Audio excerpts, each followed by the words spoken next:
저와 인연이 되신 분과 있었던 제 사연을 들려드리도록 하겠습니다.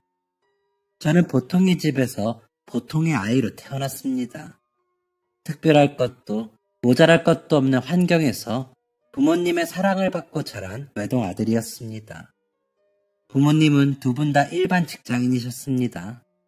따뜻하고 웃음도 많으신 분들이셨습니다. 아직도 눈에 훤한 두 분을 제 나이 14살 때 잃었습니다. 부부 동반으로 등산을 가신 부모님들께서 산 절벽에서 추락하신 겁니다. 날이 추웠고 그날 새벽 이슬비가 잠깐 내렸으니 길이 미끄러울 것 같아 부모님께 가지 말라고 했는데 부모님은 제 말을 듣지 않으셨습니다. 저는 제 말을 듣지 않는 부모님께 서운한 마음이 들어서 부모님이 새벽같이 나가실 때 배웅도 하지 않았습니다. 그렇게 저는 영원히 혼자가 되었습니다. 부모님을 대신해서 저를 키워주실 조부모님은 계시지 않았습니다. 친할아버지와 친할머니, 외할아버지는 돌아가셨고 외할머니는 병원에 계셨습니다. 저는 우선 이모네에 가게 되었습니다. 이모는 어머니의 동생이셨는데 집에 작은 아기가 있었습니다. 제가 이모 집에 있는 동안 이모는 하루에도 몇 번씩 누군가와 통화를 하셨습니다. 저를 피해서 하셨죠. 이모가 그 전화 상대가 누군지 알려주진 않으셨지만 저는 알 수 있었습니다. 그 상대는 삼촌이나 고모나 큰 아빠였다는 것을요. 아, 네, 그쪽 사정 저도 알죠. 그런데 저희 애가 이제 돌 되었어요. 아시잖아요. 저희 애 하나 키우기도 벅차요. 준혁이가 저희 집에 있는 지 벌써 2주예요. 짐이고 뭐고 정리도 못했고 애 보느라 정신없어서 그래요. 이모는 전화 상대에게 주로 이런 말을 했습니다. 많은 말을 했는데 다 비슷한 말이었습니다. 저를 못 키우겠으니 데려가라는 말이었죠. 그렇게 이모 집에 2달을 있었습니다. 그만큼 있으니 이제 나는 이모랑 사는가 보다 했는데 이모가 둘째를 임신하셨습니다. 그리고 전 아버지의 누나인 고모 집으로 가게 되었죠. 아직도 가끔 생각합니다. 내가 만약 고모 집으로 가지 않았다면 어떻게 되었을까? 만약 이모 집에 계속 살 수 있었다면 나는 지금과 다른, 지금보다 나은 삶을 살 수 있었을까? 이런 생각들을 하죠. 부모님이 살아계셨을 적부터 저는 고모가 싫었습니다. 싫기도 하고 무서웠습니다. 정확히는 무서워서 싫었던 게 맞겠네요. 고모는 아버지보다 5살이 많았고 아버지의 유일한 형제였습니다. 고모는 18살 때부터 공장 일을 하시며 경력을 쌓으시다가 모피 공장에 들어가시면서 돈을 많이 버셨습니다. 그리고 거기서 중국 의류 수입 사업하시는 고모부를 만나게 되었고 결혼을 하셨답니다. 고모는 자신의 커리어, 자신의 삶에 굉장히 자부심이 많으셨습니다. 고모가 이룬 삶은 대단한 것이 맞지만 남의 직업이나 삶을 하찮게 여기면서까지 자부할 것은 아니라고 생각하거든요. 직업에 기천은 없는 것이니까요. 각자의 행복 요소도 다르고요. 그런데 고모는 항상 평범한 회사원인 저희 아버지를 무시했습니다. 그렇게 평생 남의 돈 찔끔찔끔 받으며 사는데 집이나 장만 하겠냐? 아이, 왜 이래 누나. 우리 이번에 아파트 샀잖아. 벌써 내년에 들어가. 그게 네 거야, 은행 거지. 죄다 대출이면서 어디 가서 집 있다고 하지도 마라. 쪽팔리게. 그리고 그 코딱지만한 게 집이야? 그래가지고 살림살이가 들어가겠냐? 셋이 살기 충분하거든. 아휴, 진짜 한심하다 한심해. 내가 그 꽃다운 나이부터 생고생해서 대학까지 보내놨더니 이게 뭐냐. 그 돈으로 땅을 사놨으면 이렇게 아깝진 않겠다. 성격 좋고 인성 좋은 저희 아버지는 고모가 싫은 소리를 늘어놓을 때마다 웃으며 넘기셨지만 항상 고모를 만나고 집에 가는 길에는 한숨을 많이 쉬셨습니다. 어머니랑 조금 다투기도 하시고요. 제가 아주 어릴 때부터 제가 보고 있던 말던 신경 안 쓰고 악담을 붙는 고모가 싫은 것은 당연했습니다. 고모가 저를 보는 시선도 한심한 동생의 한심한 자식 보듯 했고 혀를 끌끌 차기도 했습니다. 그랬기에 이모 집에서 고모 집으로 가는 날 저는 정말 끔찍하게도 싫었던 것 같습니다. 도살장에 끌려가는 소처럼 간 고모의 집은 얼마 전에 더 큰 집으로 이사를 했다고는 들었지만 그렇게 클 줄은 몰랐습니다. 고모와 고모부, 사촌 누나, 세 식구가 사는 집은 80평이 넘는 아파트였고 방이 5개나 있었습니다. 하나는 안방, 하나는 누나방, 하나는 옷방, 하나는 서재, 그리고 안 쓰는 운동기구, 쓸모없는 짐 같은 걸 넣어두는 가장 작은 방이 제 방이 되었습니다. 한쪽엔 비닐로 덮여진 런닝머신과 여러 개의 크고 작은 박스들이 있는 방에서 저는 매트리스 하나를 놓고 생활하게 되었습니다. 책상 같은 건 없었습니다. 같은 크기의 박스를 이어서 그걸 책상처럼 사용했습니다. 고모는 언제나처럼 못마땅하다는 듯이 저를 쳐다봤고 냉혹한 말투로 얘기했습니다. 내가 너네 이모한테 네 아빠 목 보험금을 받은 게 있어서 맡아주는 거야. 성인 되면 나는 너 데리고 있을 의무 없다고 본다. 무슨 말인지 알지? 성인 되면 알아서 나가라는 말이었습니다. 누나는 얼마 전에 하나뿐인 동생이 죽었는데도 그 동생의 14살밖에 안 된 자식에게 그런 인정 없는 말을 하던 사람이었습니다.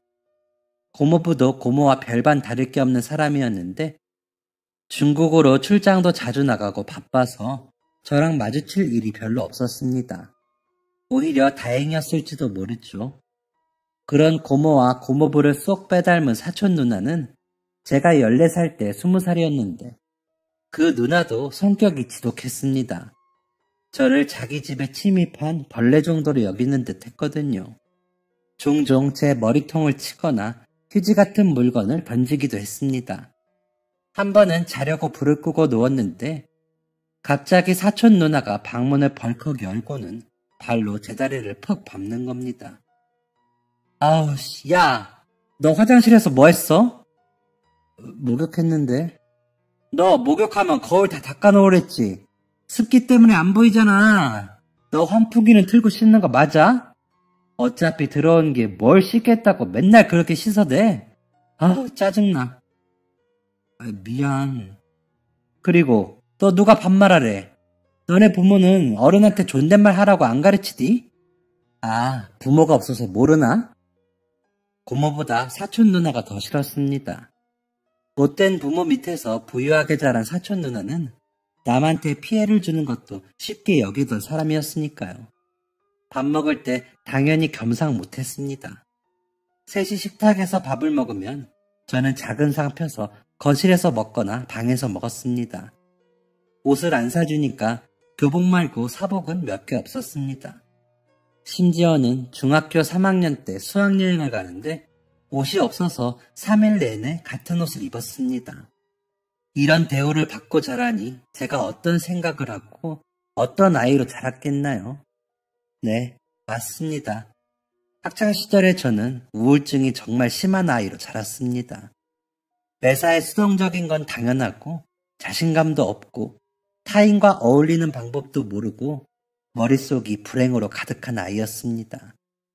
고등학교 1학년 때 제가 걱정되던 담임 선생님이 고모를 불러 얘기한 적이 있었는데 고모가 귀찮은 일이 생길까봐 선생님한테 거짓말을 했더라고요.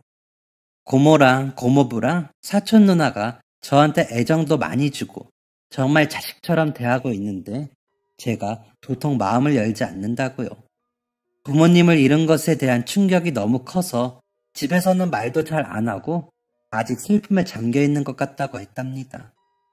노력하는데 잘 안 된다고요. 순뻥이었습니다. 어차피 고모와 선생님의 상담으로 어떤 변화가 일어날 것이라는 꿈 같은 기대도 하지 않았기에 충격도 크지 않았습니다.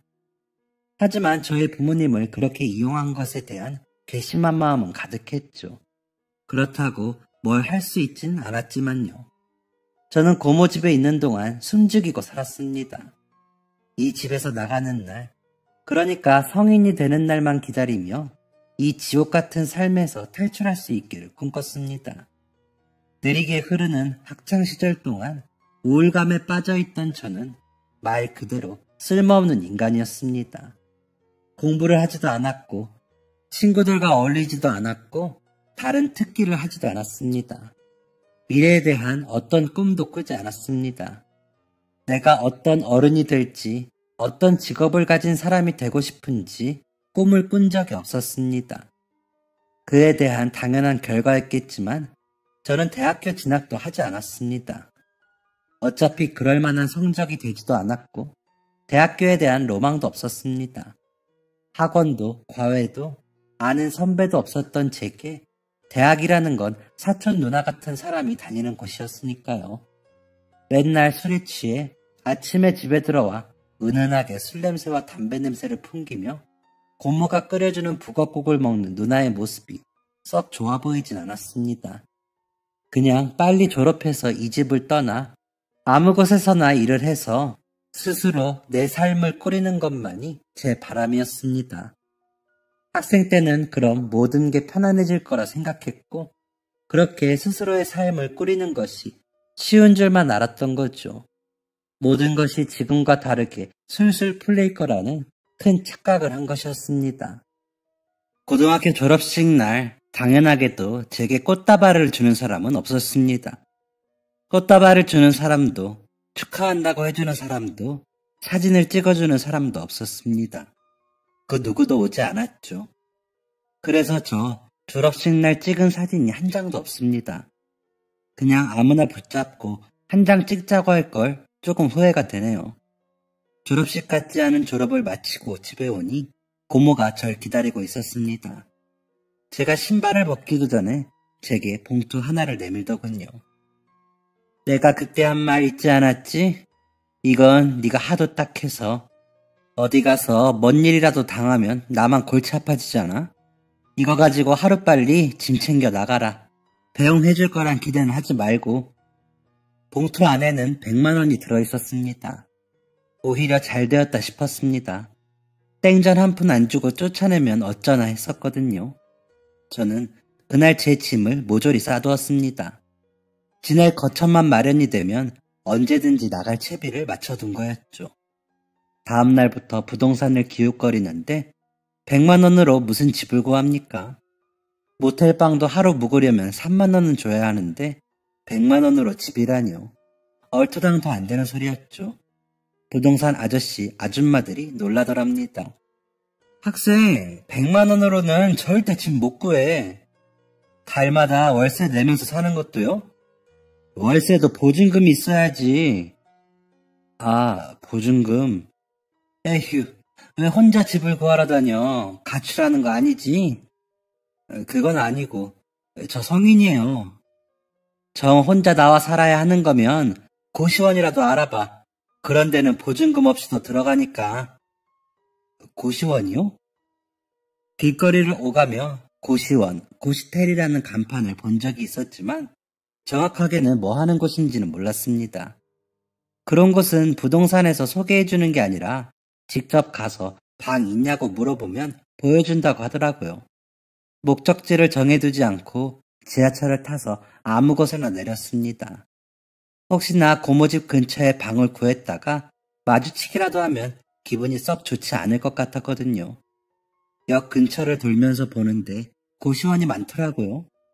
그중 간판이 깨끗해 보이는 곳에 바로 들어갔습니다. 2평짜리 좁은 방에 침대와 책상, 의자, 작은 냉장고를 우겨넣은 요상한 방이었습니다. 저 총무님, 화장실은... 자신을 총무라고 부르라던 덩치가 크고 안경을 쓴 남자가 복도 한쪽에 있는 공용 화장실과 공용 샤워실을 보여줬습니다. 딱 하나 남은 방이에요. 이 동네 고시원들은 다 방 없을걸요? 방 비어도 일주일이면 다 차요. 아, 네, 그렇군요. 계약하실 건가요? 아, 네, 해주세요. 그렇게 저는 고시원으로 독립을 했습니다. 그곳이 바로 노량진이었습니다. 옷 몇 개 정도만 옮기면 되었던지라 큰 박스 하나 들고 지하철 타는 것으로 제 이사는 끝이 났습니다. 고모의 말대로 그 누구도 배웅을 해주지 않았고 눈길조차 주지 않았습니다. 고무집 현관에서 마지막으로 신발을 신는데 사촌 누나가 주방에서 얘기하는 소리가 들리더라고요. 아유, 이제야 속이 시원하네. 엄마, 우리 오늘 고기 먹자, 고기. 소고기 어때? 축하하는 기념으로. 얄미운 저 누나한테 복수라도 뭐 하나 하고 나왔어야 했나. 지하철에서 한참을 생각했습니다. 뭐 제가 복수하지 않아도 나중에 스스로 망하긴 했지만요. 그건 뒤에 적어보겠습니다. 고시원에서 지내면 없던 우울증도 생길 것 같았습니다. 그러니 저처럼 우울증을 겪고 있는 사람에게는 더더욱이 최악이었죠. 처음 일주일은 아무 생각도 들지 않았습니다. 고문의 가족에게서 벗어났다는 해방감과 동시에 앞으로 어떻게 살아야 하나 하는 부담감이 옥죄어왔습니다. 왜 나는 이런 삶을 살아야 하는 건가 하며 세상을 탓하고 돌아가신 부모님을 탓해보기도 했습니다. 일주일 후에는 밖으로 나가보기로 했습니다. 뭐든 그 고시원 안보다는 나을 것 같았거든요. 아직 날씨가 추웠던지라 대충 잠바를 입고 방을 나왔는데 웬 할머니께서 느릿하게 복도를 걸어가시더라고요. 할머니도 여기 사시는 건가 하는 생각이 잠깐 들었다가 말도 안 된다고 생각했습니다. 아마 고시원 주인 할머니겠거니 했습니다. 밖에 나가서 처음 본 노량진의 풍경은 참 신기했습니다.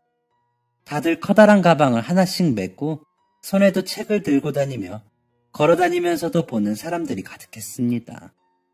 어떤 사람은 한 손에 주먹밥을 들고 먹으며 다른 손으로는 영어 단어를 외우고 있었습니다.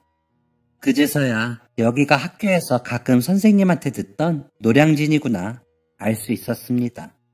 고시, 사시, 공무원 시험을 준비하는 사람들이 가득한 곳에 아무 꿈도 없는 제가 오게 된 거였죠. 우르르 학원에 들어가는 사람들, 또 우르르 학원에서 쏟아져 나오는 사람들을 보고 있으니까 제가 너무 한심하게 느껴졌습니다. 저 사람들처럼 저렇게 열심히 살 수는 없겠지만 최소한 그 사이에 껴서 열심히 사는 척이라도 해보고 싶었습니다. 일단 정처 없이 걸어보았습니다. 그러다가 배가 고파져서 밥이나 먹을까 싶어 작은 도시락집에 들어가게 되었습니다. 테이블이 4개밖에 없는 작은 가게였습니다. 도시락을 먹다가 무심코 고개를 들었는데 가게 벽에 알바생을 구한다는 종이가 붙어있더라고요. 이거다 싶었습니다. 저 혹시 알바생 구하셨나요? 아니요. 알바하려고요? 네. 어디 알바해본 적 있어요? 나이가 어떻게 돼요? 여기서 시험 준비하고 있어요?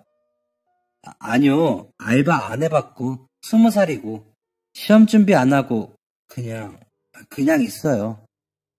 사장님은 갸웃거리더니 내일부터 나와보라고 하셨습니다.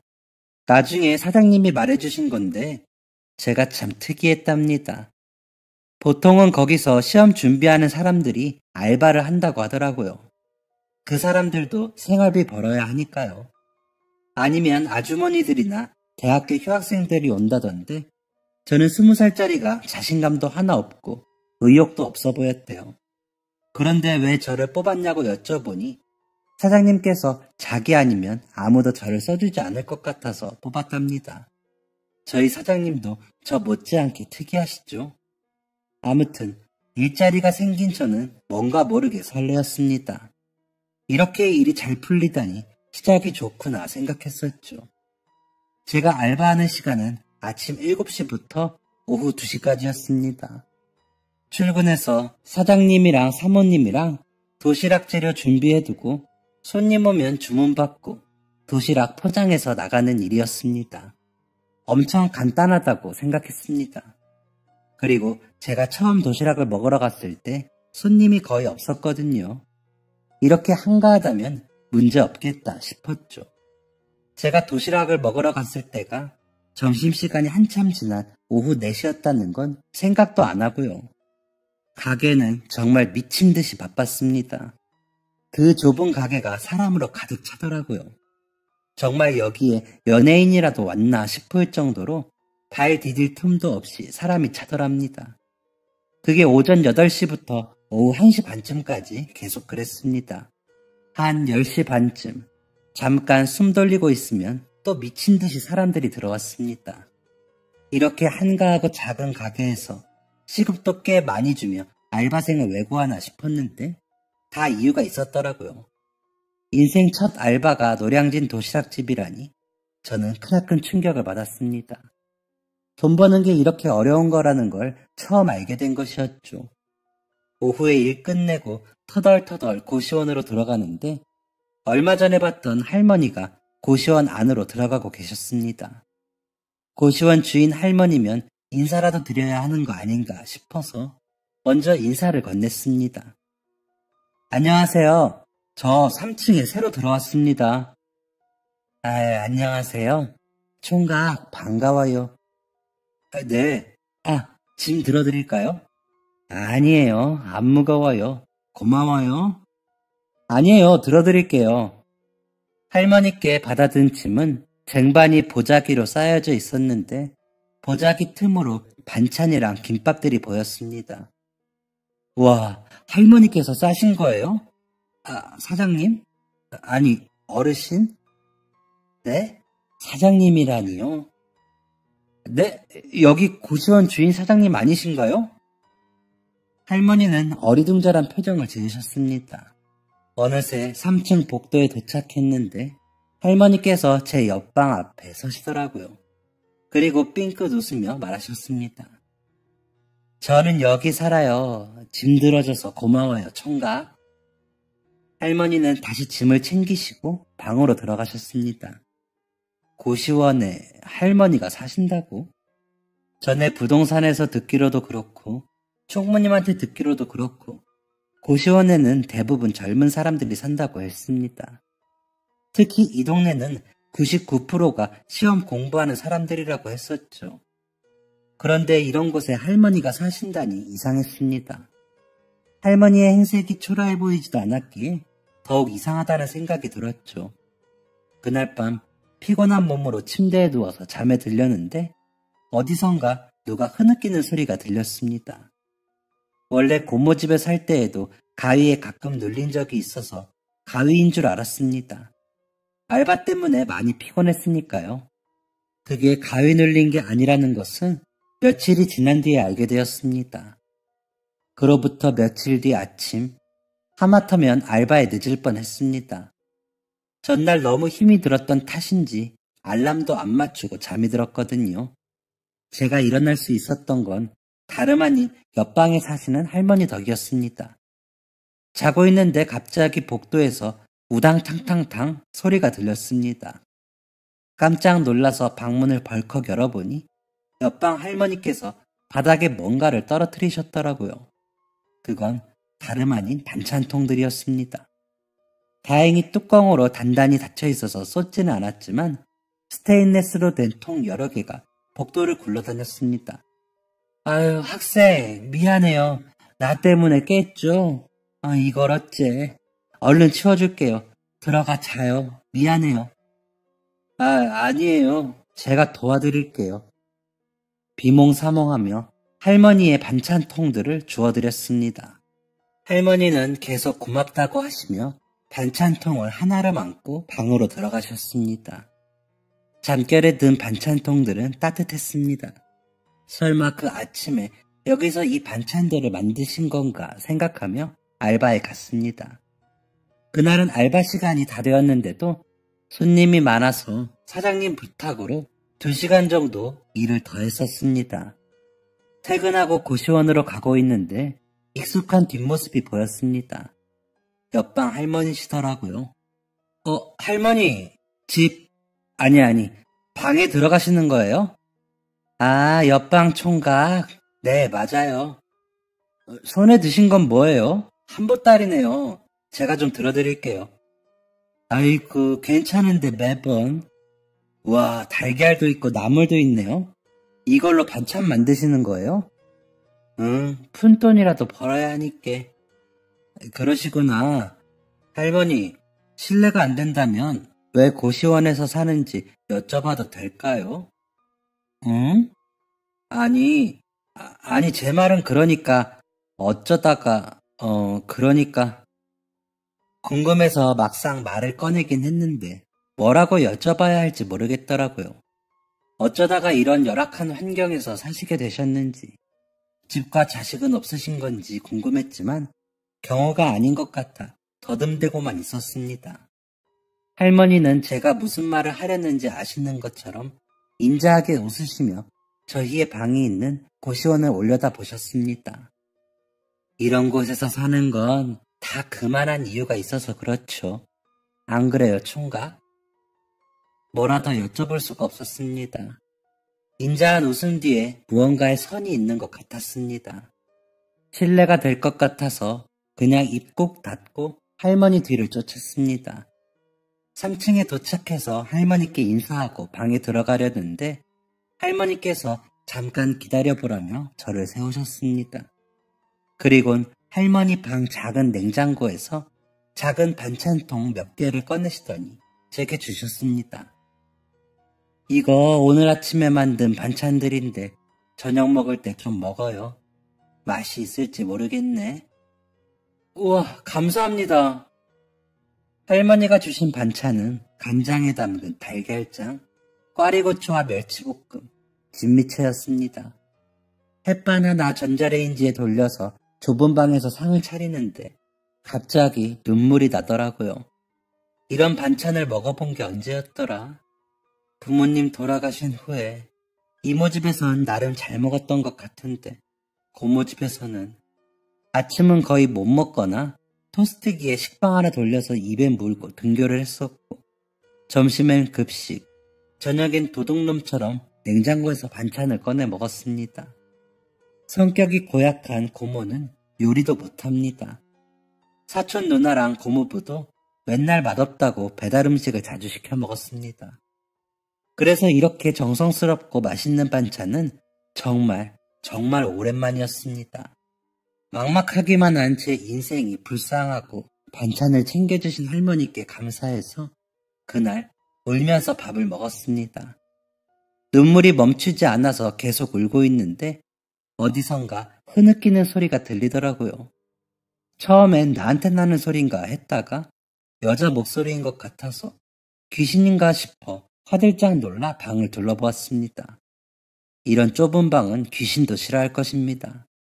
먹는 것을 멈추고 가만히 소리에 집중해 보니까 할머니가 계신 방에서 나는 소리였습니다. 할머니는 한참을 흐느끼셨습니다. 그러니 무슨 사정이 있으신 건지 더 궁금하더라고요. 아까 할머니께서 반찬을 꺼내주실 때 잠깐 봤는데 할머니 방은 저랑 같은 방이 맞나 싶을 정도로 깨끗하게 정돈되어 있었습니다. 침구도 깔끔했고 책상도 정돈이 아주 잘 되어 있었습니다. 분명 깊은 사정이 있겠거니 짐작을 할 수 있었습니다. 하지만 낮에 본 할머니의 모습을 다시 떠올리니 또 물어볼 용기는 나지 않았습니다. 다음 날 알바에 가렸는데 복도에서 또 할머니를 마주쳤습니다. 할머니! 옆방 총각. 어제 반찬 잘 먹었습니다. 정말 맛있더라고요. 통 다 씻어놨으니까 이따 드릴게요. 아유, 입에 맞았다니 다행이네. 아침부터 어디 가요? 알바하러 가요. 할머니는요? 짐도 한가득 드시고 어디 가세요? 나는 요 앞에서 반찬 팔아요. 김밥도 만들어다 팔고. 아참, 아침밥 못 먹었죠? 이거 가는 길에 먹어요. 할머니는 호일에 쌓여진 김밥 한 줄을 제게 주셨습니다. 저 먹어도 돼요? 할머니 파셔야 하는 거 아니에요? 괜찮아요, 괜찮아. 가져가요. 네, 감사합니다, 할머니. 이따 뵐게요. 얼마 만에 누가 챙겨주는 아침밥인지 정말 기뻤습니다. 꼼꼼하게 돌돌 말아진 김밥은 정말 맛있었습니다. 그저 할머니께 김밥 한 줄 받았을 뿐이었는데 마음이 따뜻해지고 그날 하루 종일 기분이 좋았습니다. 퇴근 후 방에서 잠깐 책을 읽고 있다가 잠이 들었습니다. 정신을 차려보니 벌써 시계가 6에 가 있더라고요. 저는 얼른 깨끗하게 씻은 반찬통을 들고 옆방 문을 두들겼습니다. 할머니 계세요? 방 안에서 얇은 목소리에 대답이 들려오고 잠시 뒤 할머니가 방문을 여셨습니다. 깜짝 놀랐습니다. 눈가가 빨갛게 부어올랐더라고요. 우신 것 같았습니다. 할머니, 여기 반찬통이요. 그런데 눈이... 아유, 안 씻어서 줘도 되는데 고마워요. 정말 맛있었어요. 저 사실 이런 집밥 먹어본 지 오래되었거든요. 젊은 사람이 집밥도 못 얻어먹고 무슨 일이 있었대요? 입에 맞았다니 다행이네. 좋아하는 반찬 있어요? 딱히 좋아하는 건 없고 할머니가 주신 것 중에 특히 달걀장이 정말 맛있더라고요. 알겠어요. 그럼 내가 내일 아침에 또 해줄게. 네? 아니요, 그런 뜻은 아니고. 괜찮아요. 손도 얼마 안 가. 통 씻어줘서 고마워요, 총각. 들어가요. 차마 할머니께 우셨냐고 여쭤볼 수가 없었습니다. 밤마다 흐느끼는 소리가 들려와도 그냥 모른 척 지냈습니다. 그게 할머니를 위한 일 같았거든요. 할머니의 붉어진 눈가를 본 날 밤 불편한 마음에 잠이 오지 않아 뒤척이는데 누가 문을 두들겼습니다. 굵직한 남자 목소리더라고요. 나가보니까 제 앞에 있는 방에 산다는 사람이었습니다. 아침마다 뭔 알람을 그렇게 크게 틀어요? 내가 법을 공부하는 사람이에요. 새벽까지 공부하다가 하루에 겨우 3-4시간 자는데 그쪽 알람이 내 단잠을 방해해야 되겠어요? 알람 좀 끕시다. 예? 제가 잠기가 어두운 편이라서 알람을 좀 크게 해두긴 했는데 그게 앞방까지 들릴 줄은 정말 몰랐습니다. 제 방 오른쪽에서 지내시는 할머니도 제 방 왼쪽에 있는 사람도 한 번도 저한테 시끄럽다고 얘기하지 않았거든요. 나중에 총무님한테 듣자 하니 저한테 알람을 끄라고 했던 앞방 사람은 벌써 5년째 시험 공부하며 이 고시텔에서 지냈는데 엄청 예민해서 같은 층은 물론 다른 층 사람들한테까지 사사건건 신경 쓰는 사람이라고 했습니다. 아무튼 그 사람이 시끄럽다고 하니 저는 알람 소리를 작게 할 수밖에 없었고 다음날 알바 출근 시간을 넘기고야 일어나는 대참사가 생기고야 말았죠. 허겁지겁 준비하고 알바하는 곳으로 뛰어가서 사장님한테 손이 발이 되도록 빌고 자진해서 1시간이나 더 일을 했습니다. 아침부터 정신없던 하루에 진이 빠져서 터덜터덜 고시원으로 돌아가는데 옆방 할머니를 마주쳤습니다. 할머니! 아이고 총각 들어가는 거예요? 네, 할머니도 반찬 다 팔고 들어가시는 거예요? 네, 장도 보고. 와, 할머니 정말 부지런하시네요. 어휴, 저는 앞방 아저씨한테 알람 좀 조용하게 해달라고 한 소리 들었다가 오늘 늦잠 잤지 뭐예요? 제 알람 소리가 그렇게 시끄러운가요? 할머니 방에서도 들려요? 딱히 대화 상대가 없어서 그랬는지 그맘때 할머니에게 이런저런 얘기도 많이 하고 힘든 것도 털어놓고 했었습니다. 아이고 그랬구나. 나는 매일 5시에 일어나서 주방에 가서 잘 모르겠어요. 5시요? 할머니 정말 대단하시네요. 안 피곤하세요? 나이 먹으면 잠이 없어요. 그럼 총각, 아침에 못 일어나겠으면 내가 깨워줄까요? 네? 정말요? 할머니 번거롭지 않으세요? 문만 두드리면 되는 걸 뭘. 내가 깨워줄게요. 와, 진짜 감사합니다. 그럼 부탁 좀 드릴게요. 그 다음날부터 할머니는 정말 감사하게도 매일 아침에 저를 깨워주셨습니다. 그리고 부스스 일어난 저에게 먹으라며 매일 아침 김밥 한 줄을 주셨죠. 퇴근 후 가끔 마주치면 반찬도 주셨고요. 제가 좋아하는 계란장은 항상 넉넉하게 챙겨주셨습니다. 누군가의 관심을 받고 챙김을 받는 게 그렇게 기쁜 일인 줄 몰랐습니다. 매일 우울했던 제 기분은 조금씩 활기를 찾고 있었습니다. 알바에도 어느 정도 적응을 하고 고시원에도 적응이 많이 되었을 무렵부터 제 미래에 대한 고민이 되었습니다. 정확하게는 진로에 대한 고민이죠. 남들은 중학생, 고등학생 때 이미 마친 고민들을 저는 21가 다 되었어야 고민을 하기 시작한 것이었습니다. 알바하는 곳 사장님이랑 상담을 해봤습니다. 사장님은 공무원이 최고라고 하셨습니다.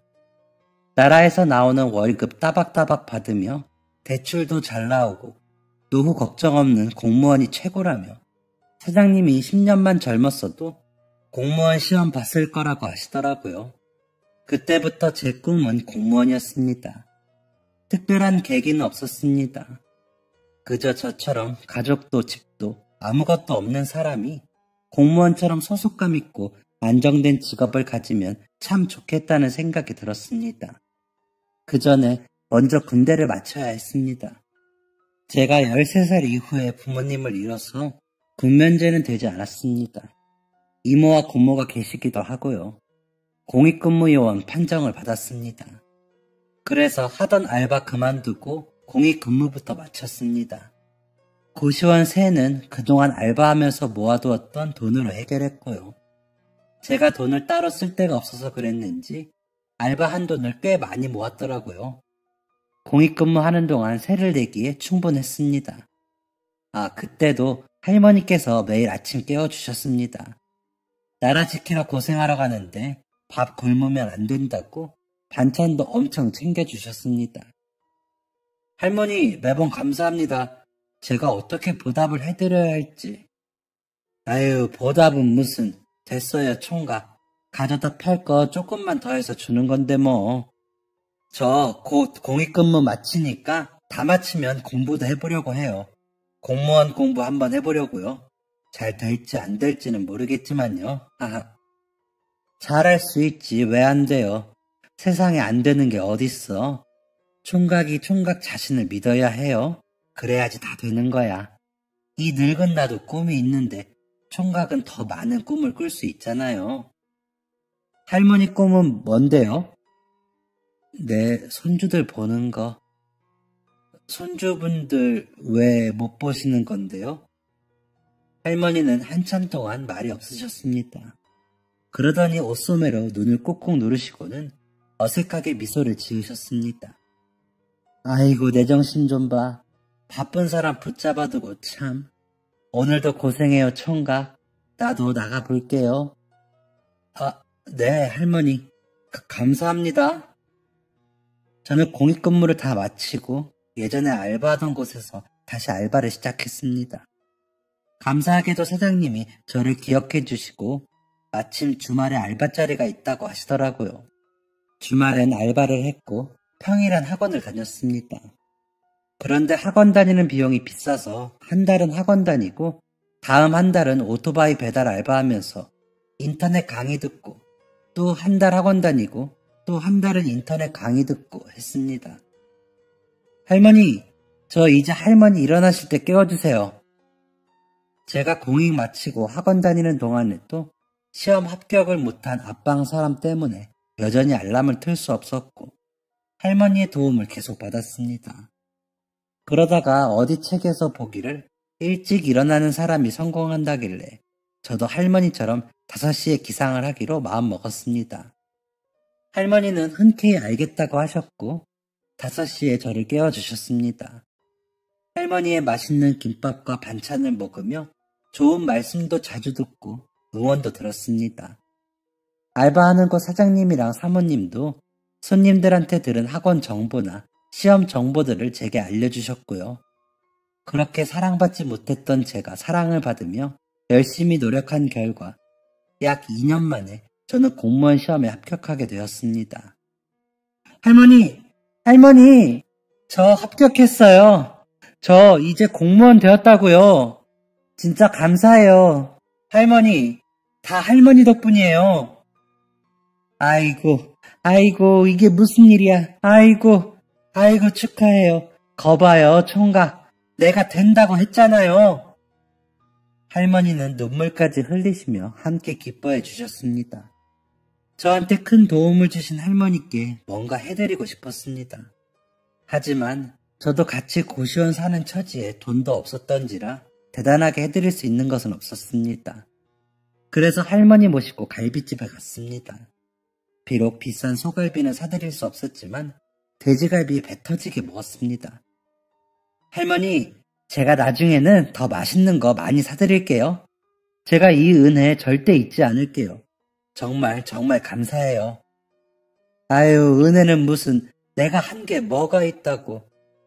할머니께서 저 깨워주지 않으시고 밥 안 챙겨주셨으면 저 시험 합격 못했을 거예요.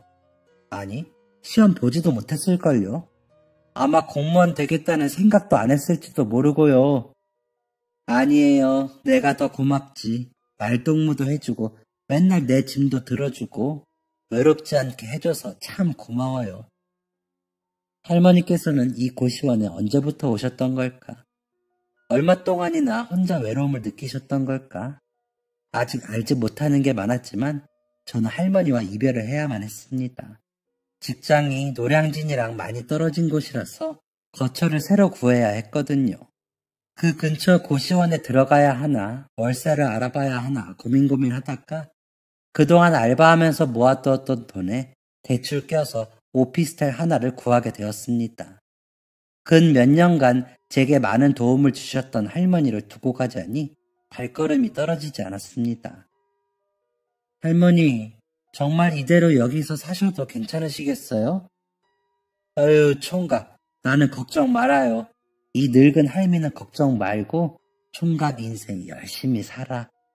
그래도 아무래도 자식분들에게 연락해보시는 게 나는 내가 알아서 해요. 잘 가요, 총각. 할머니는 마지막으로 제가 좋아하는 달걀장이 든 반찬통을 건네주셨고 그게 할머니와의 마지막 인사였습니다. 그로부터 5년이 흘렀습니다. 5년 동안 제게는 정말 많은 일들이 있었습니다. 첫 직장인데 잘 적응할 수 있을까 걱정했는데 긴장한 것이 무색하게 같이 일하시는 분들도 너무 친절하셨고 저도 잘 적응을 해나갔습니다. 그곳에서 특히 저한테 많이 알려주던 분이 계셨는데 제가 몰래 짝사랑을 했습니다. 공무원끼리 사내 연애는 절대 하지 말라는 걸 본 적이 있어서 고백도 못하고 끙끙 앓다가 이러다 상사병 걸릴 것 같아서 1년 지나고 고백을 저질러 버렸습니다. 아내도 저와 같은 고민이 있었던지라 생각해본다고 했고 그렇게 2주를 제 애를 태웠습니다. 결국 한번 만나보자 한 아내와 저는 연애 시작한 지 3년 만에 결혼에 골인했습니다. 10여 년간 저한테 없던 가족이 생겼고 사랑하고 사랑을 주는 사람을 만나게 되었습니다. 그 기쁨은 이루 말할 수가 없더라고요. 순간순간이 너무 소중하고 이 소중한 시간을 허투루 보내고 싶지 않아서 아내에게 최선을 다했습니다. 아내는 정말 직장에서 민원 왕이라는 별명이 있을 만큼 상담도 잘해주었습니다. 특히 동사무소에 자주 오시는 어르신들은 일부러 아내를 찾아갈 정도로 아내가 친절하고 알아듣기 쉽게 민원 처리를 잘해주었습니다. 그런 아내가 존경스러웠고 내가 어떻게 하다 저런 여자를 만났나 뿌듯하기도 했었죠.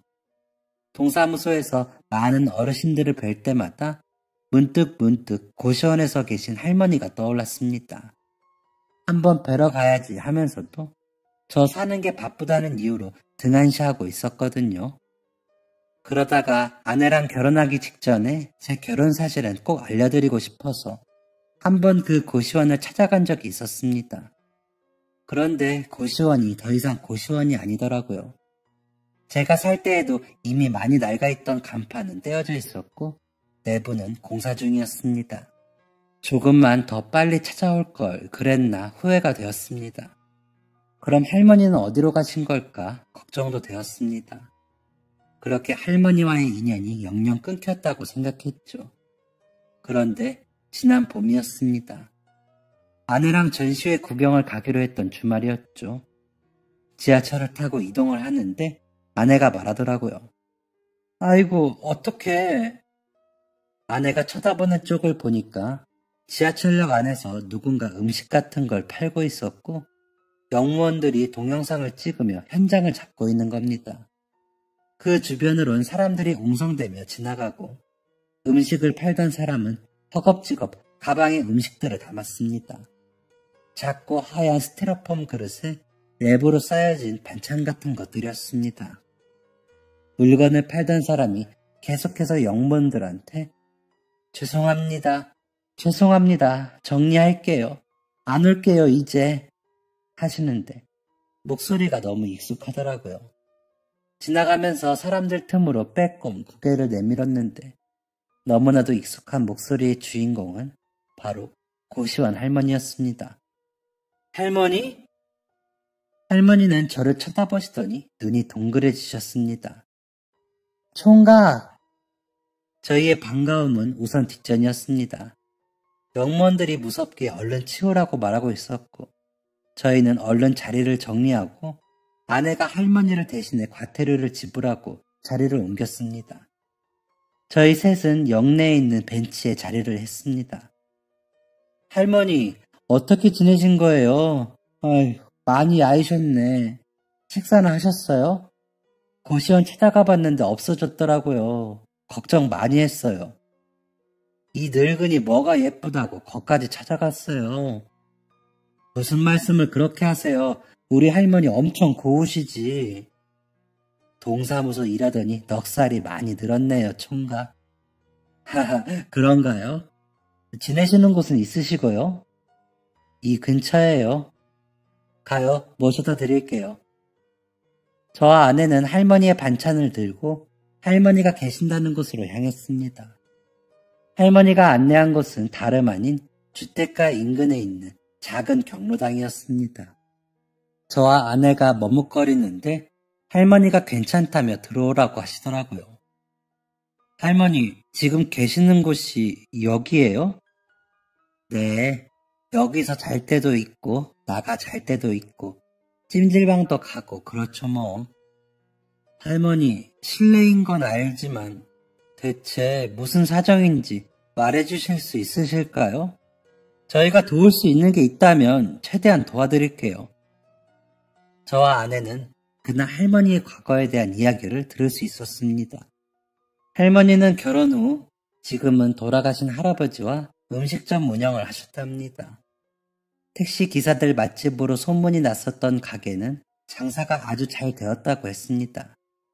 슬아의 아들 한 명이 있었는데 원래는 자식을 더 원하셨대요. 경제적 여유도 있겠다. 한 셋은 낳아 키우자 싶었답니다. 그런데 두 번째, 세 번째 임신 모두 유산이 되었대요. 병원에서도 원인은 몰랐고요. 그래서 할머니 팔자에 아이는 한 명인가 보다 싶어서 이 아들 아주 잘 키워보자 하셨답니다. 그땐 돈 많이 벌어서 유명한 선생님한테 공부시키고 좋은 학교 보내면 잘 키우는 것인 줄 아셨대요. 그래서 돈 엄청 쓰시면서 좋은 선생님들한테 과외시키고 그 당시에 외국인 선생님한테 영어 배우게 하셨답니다. 그러다 고등학생 때는 유학까지 보내셨대요. 남들은 대단하다고 어떻게 그렇게 교육에 열정이 많냐고 할머니를 추켜 세워줬지만 사실은 그게 전부 다 아니란 걸 깨달으셨답니다. 어릴 적부터 오냐오냐 하며 자란 아들은 제 잘난 맛에 취해 살기 바빴고 부모에 대한 애정도 없었답니다. 어차피 자기 공부시킨 건 다 제 머리가 좋은 거고 선생님들이 잘 알려줘서 그런 거라며 심지어는 할머니 할아버지께서 하시는 가게도 창피해했대요. 같이 유학했던 친구들 부모는 의사의 검사라며 쪽팔린다고까지 했다랍니다. 이미 성인이 된 아들놈 붙잡아다 어떻게 할 수도 없고 그 성격을 고치기엔 역부족이었답니다. 계속 싸가지 없는 채로 부모 무시하며 사는 인간이 된 거죠. 그런 아들놈이 어찌저찌 결혼도 하고 자식도 낳았답니다. 자식 있는 부모가 되었으면 자기 부모 생각이 날 법도 한데 그런 거 전혀 없었고 며느리가 불편해한다니 뭐라니 하면서 손주들도 잘 못 만나게 했대요. 그렇게 시간이 흘렀고 연세가 많이 드신 할머니와 할아버지는 가게를 처분했고 얼마 지나지 않아 할아버지가 돌아가셨답니다. 슬픔에 빠진 할머니를 아예 절망 끝까지 밀어넣은 것은 바로 아들이었대요. 할아버지가 돌아가신 후 아들은 집이며 가게 뺀 돈이며 그동안 모았던 돈, 할아버지 보험금까지 죄다 가져갔대요. 할머니를 부양해준다고 목적으로 말이죠. 그런데 그렇게 모조리 가져가 놓고는 갑자기 해외 지사로 발령이 났다고 며느리랑 손주들까지 전부 데리고 가야 한다고 했대요. 그럼 할머니가 살 곳은 있어야 하니까 전세금이라도 내놓으라고 하니까 그대로 연락을 끊고 잠적해버렸대요. 이게 말이나 되는 겁니까? 다른 사람도 아니고 자식이 부모를 저버리다니요. 몸에 악기가 들어있지 않고서야 이게 가능하기나 한 건지 너무 놀라서 아무 말도 안 나오는데 할머니는 이제 아무렇지 않다고 했습니다. 처음엔 어떻게 그럴 수 있나 망연자실하고 밉다가도 그래도 자식이니까 그래도 내 하나밖에 없는 새끼니까 보고 싶고 왜 그랬나 싶고 손주들도 보고 싶고 그랬는데 이제 나 하나 살기 벅차서 그런지 생각도 잘 안 나요. 고얀 놈. 콱 저도 지 자식들한테 똑같이 당해봐라 싶기도 하고 에이쿠 내가 괜한 소리를 했네. 그날 기분은 정말 혼란스러웠습니다. 아내도 놀란 것은 마찬가지인 듯 했습니다. 제가 아내에게 고시원 할머니 얘기를 정말 많이 했었거든요. 그래서 제가 지하철역에서 할머니를 발견했을 때 바로 그 할머니가 고시원 할머니라는 것을 알 수 있었답니다. 놀라서 정신이 없는 저를 대신해서 아내는 화를 내주기도 했습니다. 어떻게 자식이 그럴 수 있냐면서요. 할머니를 만나고 온 다음 날은 일도 잘 손에 잡히지 않았습니다. 할머니가 너무 걱정이 되었습니다. 얘기를 들어보니 가끔은 밖에서도 주무시는 것 같더라고요. 일을 어쩌면 좋을까 하는데 아내가 먼저 얘기를 꺼냈습니다. 우리가 할머니 지내실 곳을 좀 마련해 드릴까? 지내실 곳이라니? 당신 예전에 살던 오피스텔 거기 괜찮지 않았어? 깔끔하고 전세도 종종 있고. 집을 구해드리자고? 당신 진심이야? 당연하지. 우리 목돈 모아둔 거 조금 있잖아. 그거로 될 것 같은데. 왜? 내가 너무 오바했나?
아니.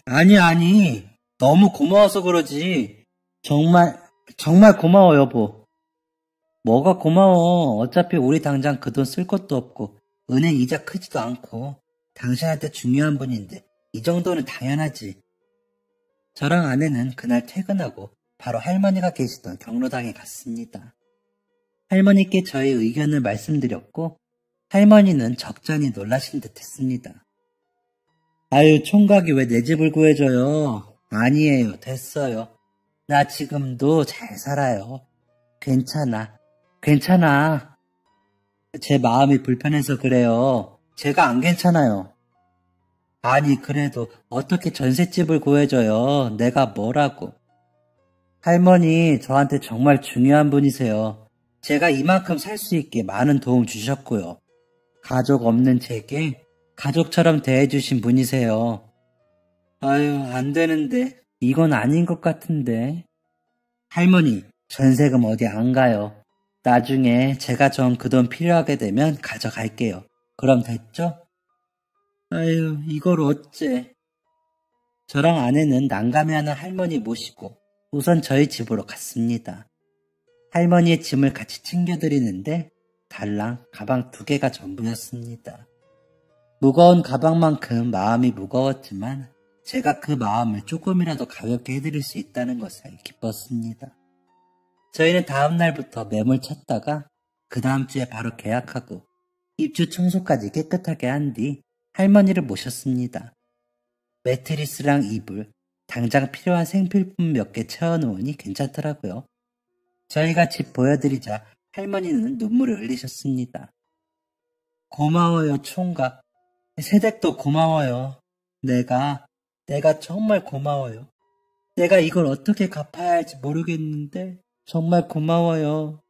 피 섞인 내 자식도 나를 버리는데 이렇게 걷어줘서 고마워요. 할머니의 그 말에 너무 마음이 아팠습니다. 저도 버려지고 버려진 인생이어서 그랬는지 같이 눈물이 나더라고요. 작은 오피스텔에서 셋이 눈물을 펑펑 쏟고 말았습니다. 이렇게 인연이 다시 닿고 벌써 5개월이 흘렀습니다. 할머니는 예전보다 훨씬 안색이 좋아지셨습니다. 얼마 전에는 장모님, 장인어른 건강검진 해드리면서 할머니도 같이 해드렸습니다. 걱정했던 것과 다르게 아주 건강하시다고 하시더라고요. 할머니는 여전히 저희가 마련해준 오피스텔에서 지내고 계십니다.